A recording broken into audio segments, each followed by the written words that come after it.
Bueno, vamos a comenzar entonces con este pequeño teórico complementario de las enfermedades transmitidas por el agua y por los alimentos. Y siguiendo con las zetas, vamos a hablar de la salmonelosis, que es un conjunto de enfermedades que van a ser producidas por el género bacteriano Salmonella, nuevamente otro integrante de la familia Enterobacteriaceae. Acá los reservorios principales van a ser muchos. Van a ser las aves de corral, el ganado vacuno, los porcinos, que a través de su carne, de la contaminación de la carne o de la contaminación de los huevos, o sea, el huevo es uno de los alimentos muy relacionados con salmonela, que van a convertirse en fuente de infección para la persona.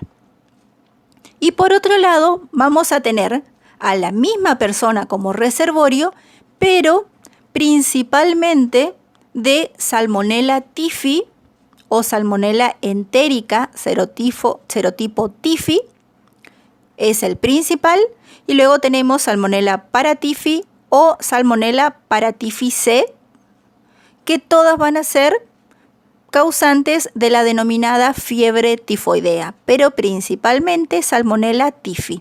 Entonces, de las salmonelas tíficas, o sea, de las productoras de fiebre tifoidea, el reservorio va a ser la misma persona.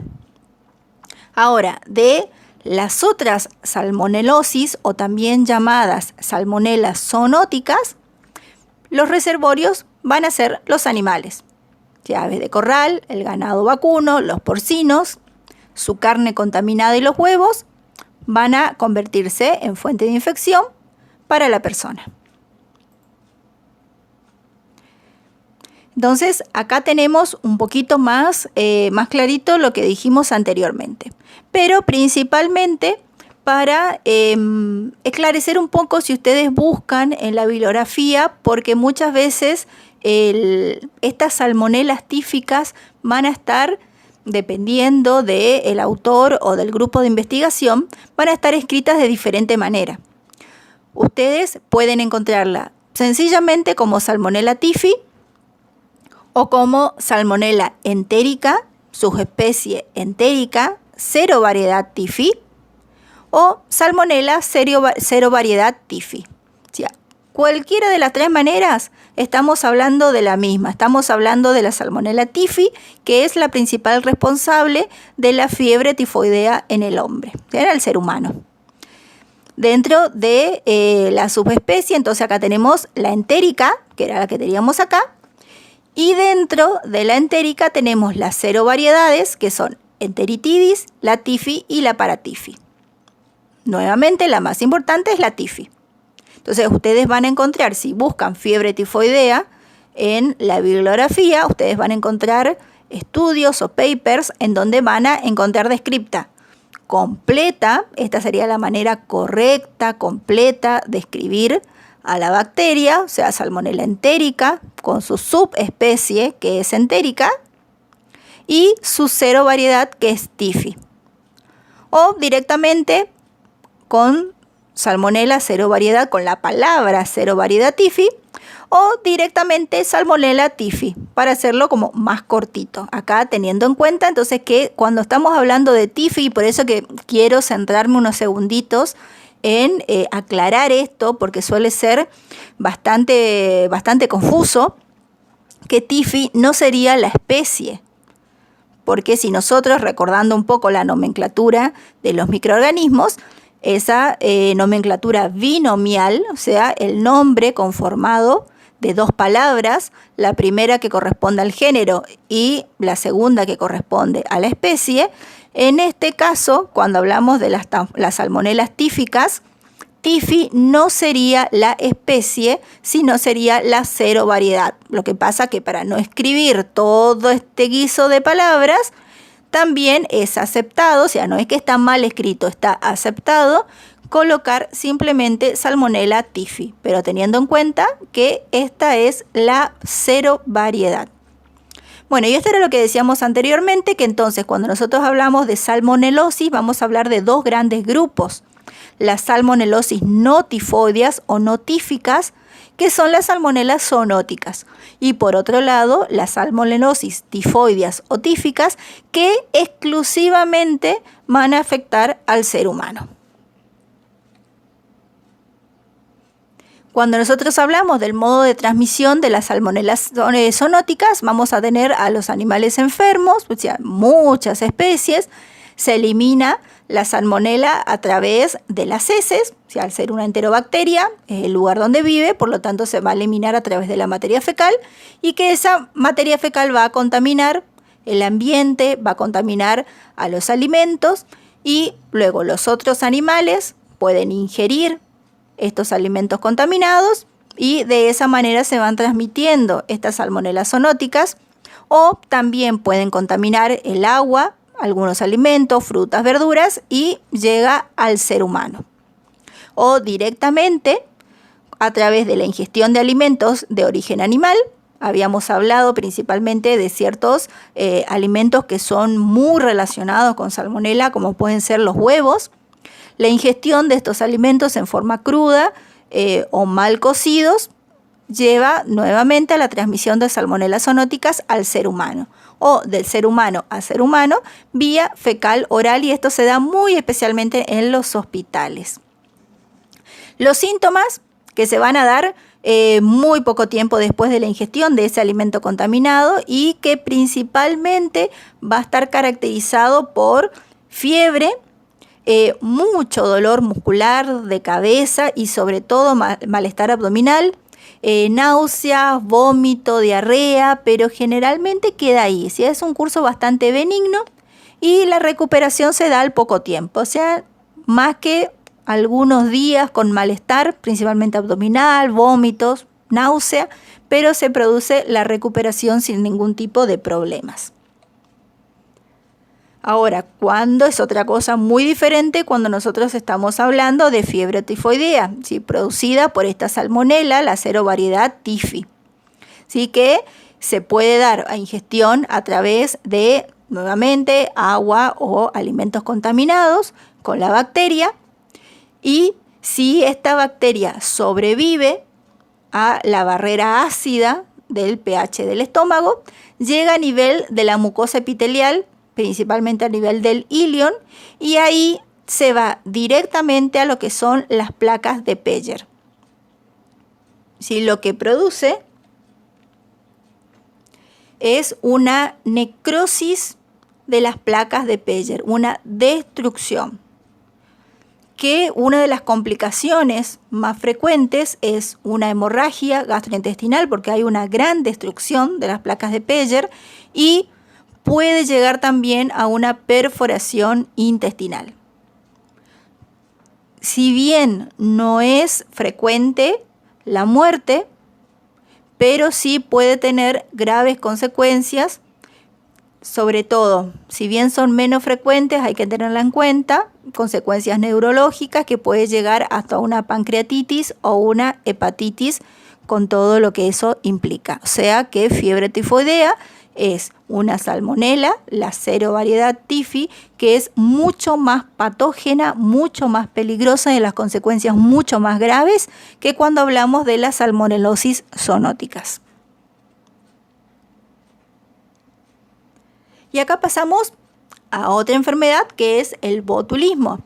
En este caso estamos hablando de una intoxicación, porque acá lo importante es la ingestión de la toxina botulínica producida por el Clostridium botulinum, una bacteria gram positiva que es anaerobia estricta. ¿Se acuerdan de las características que veíamos en microbiología? Es un bacilo gram positivo, y acá la característica importante son dos, que son anaerobias y que son capaces de esporular.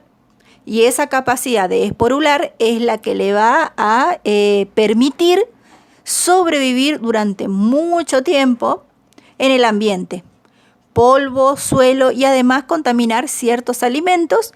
Dentro de todos los que se destaca es la miel. Así, cuando relacionábamos huevo con salmonela, cuando estamos hablando de botulismo, es muy relacionado botulismo con la miel. La toxina del Clostridio botulínico es la neurotoxina más potente del mundo.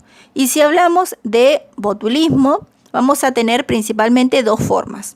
Uno es directamente la intoxicación, es lo que se va a dar la ingestión de la toxina, no del agente etiológico. O sea, de la toxina que fue producida, fue secretada por el agente etiológico, pero después ese agente etiológico se fue, se murió, pero la toxina permaneció. Entonces acá es la ingestión de la toxina, que puede ser alimentaria, es decir, se ingiere la toxina producida en el alimento y que quedó ahí.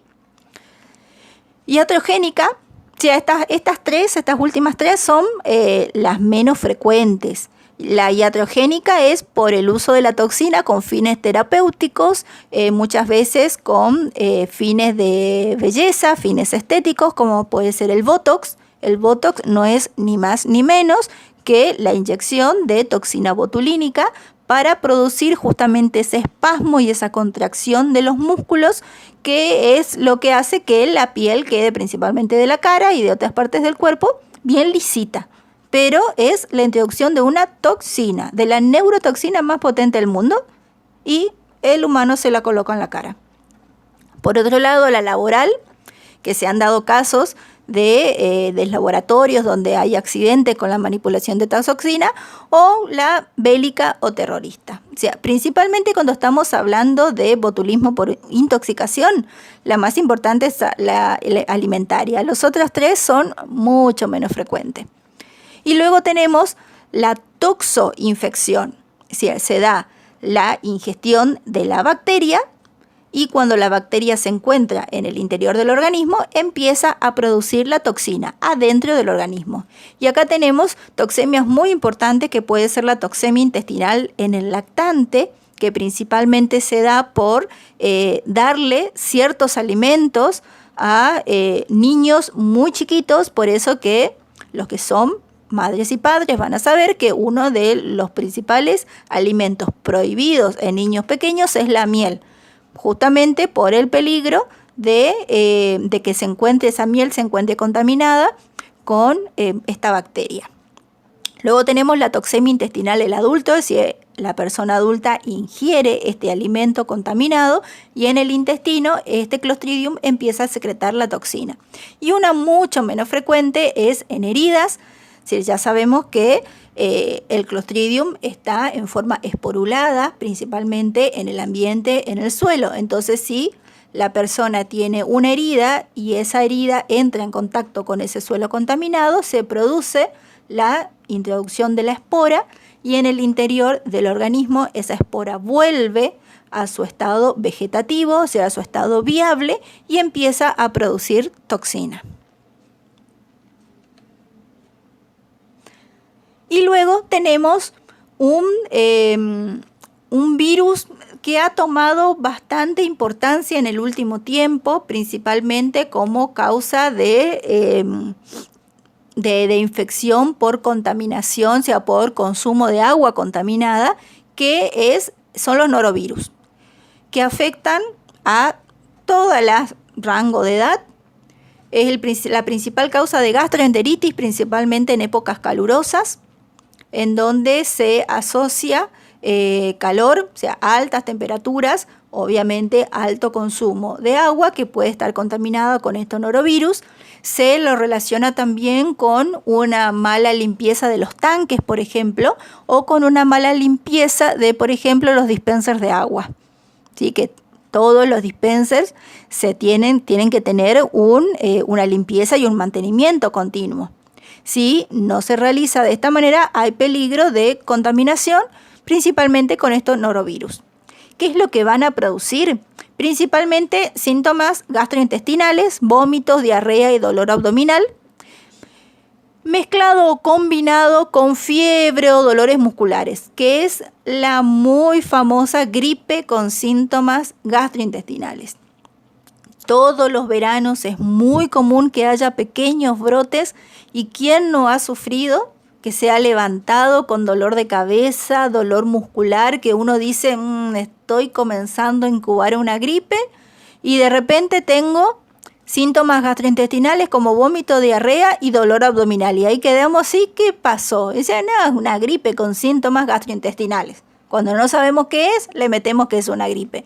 Y no es un virus influenza, es otro tipo de virus muy común en las ciudades. Aparece de forma repentina y también es muy común que aparezca y que aparezcan pequeños brotes. Es decir, no es una sola persona que comienza con estos síntomas, sino son grupitos de personas que tienen algo en común. Por ejemplo, que estén tomando agua de una misma fuente. Está dentro de toda la gran cantidad de virus que causan diarrea. Generalmente no tiene muchas consecuencias. ¿Sí? Aparte de también nuevamente estar un par de días con un malestar gastrointestinal, no luego pasa el ciclo del virus y la persona se recupera sin ningún tipo de problemas. Y acá otra de las formas principales de transmisión es por las manos. ¿Sí? El virus se elimina a través de materia fecal, o sea, nuevamente acá tenemos la transmisión fecal oral. Se propaga en los lugares donde la gente se reúne, se sirven alimentos, de nuevo, mala manipulación de alimentos, mala higiene de manos, norovirus. Y el periodo de vida del virus en el ambiente puede llegar a ser tan poquito como 8 horas, dependiendo de las características del ambiente, puede llegar a sobrevivir una semana. O sea, nuevamente es otra enfermedad de que tenemos que ocuparnos. Muchas gracias por tu atención y vamos a resumir todo lo que son las enfermedades transmitidas por el agua y por los alimentos en un pequeño videíto que seguramente todos los que son mamás y papás lo saben de memoria y hasta sueñan con ese videíto.